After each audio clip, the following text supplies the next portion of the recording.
Good morning, dear hearts. Lesson 190, I choose the joy of God instead of pain. The lesson starts out with something that may or may not be welcome news, and many of these lessons bring us information, truth that we don't necessarily align with at this moment because it is so different from what we have believed for so long. But this lesson starts with pain is a wrong perspective. And when it's experienced in any form, it is proof of self-deception. Pain is a false belief. Now, I know there's not one person that at some point has not had pain as an experience, whether it was physical pain or mental or emotional pain. But what this lesson is telling us is that there's always a choice. No matter what the pain is, no matter what the source is, there's another way to look at it. There's another way to experience it. If there is pain in my body, I can realize why is it there. I can flow with it, and I can realize that because pain comes from an ego perspective, and there's nothing in the ego perspective that will last, this isn't going to last either. Pain will leave me. Pain is the belief of abandonment and lack in this world. It's the belief that I have been abandoned by God. And it is one of the main tools that the ego uses to prove to us that God is cruel. And because from the ego perspective, the body is the home and is the Son of God. The Son of God is not invincible. The Son of God is not omnipotent. The Son of God experiences pain, and that will prove that the Son of God is nothing more than a body.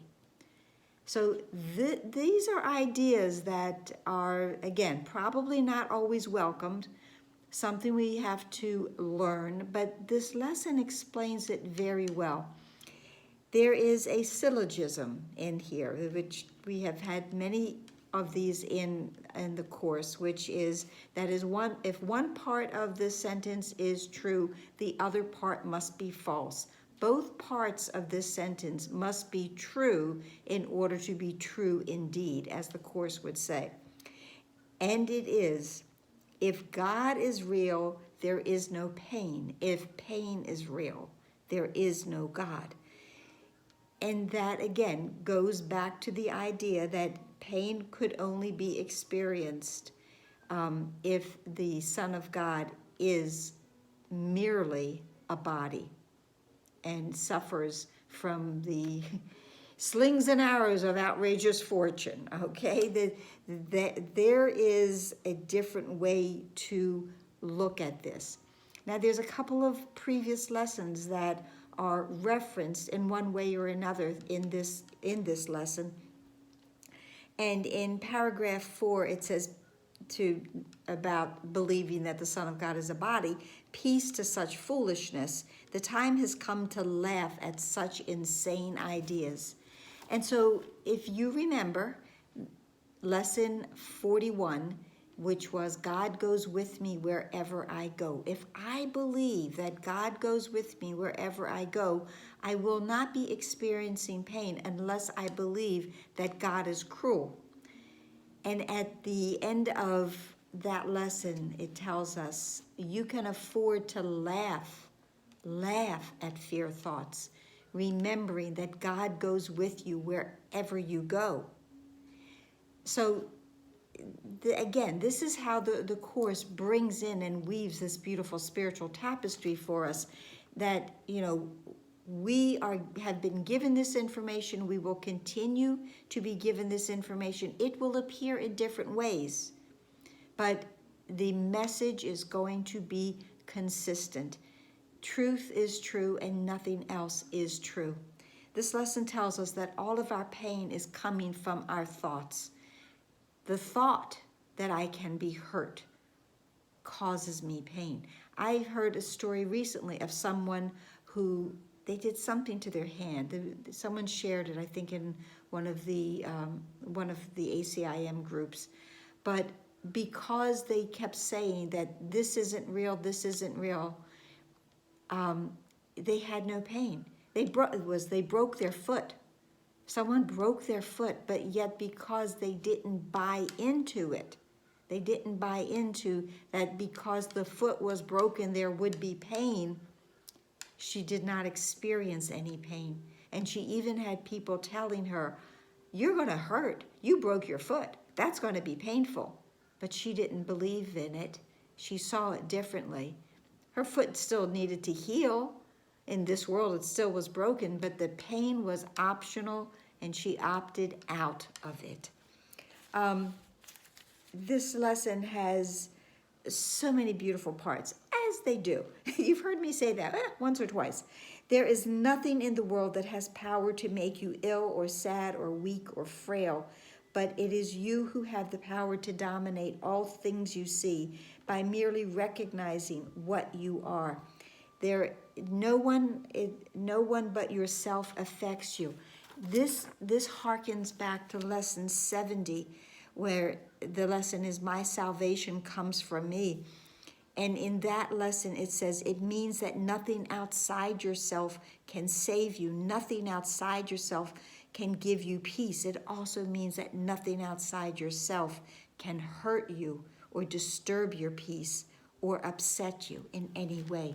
So I choose the joy of God instead of pain, because I realize that if I'm experiencing pain, I have placed myself outside of God's care, outside of God's mind.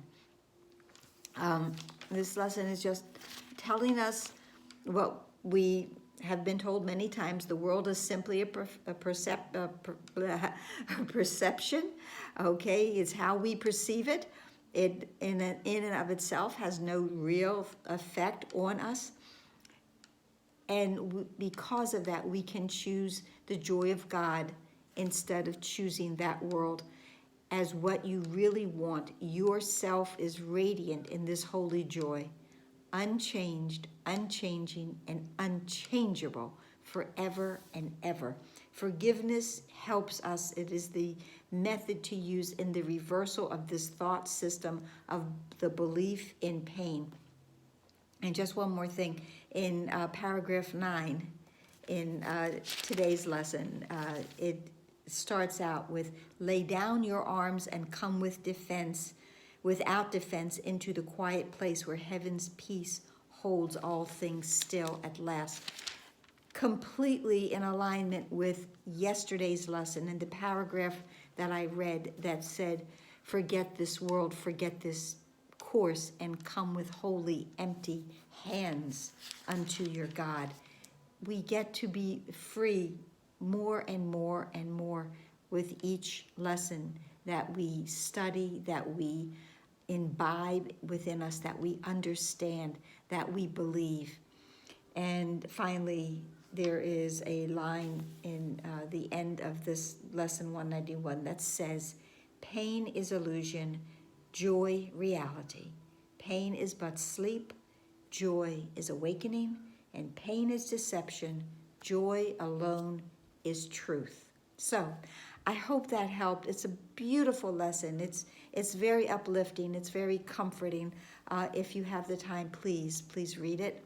Please like, please share, please subscribe, and please be here tomorrow. Namaste.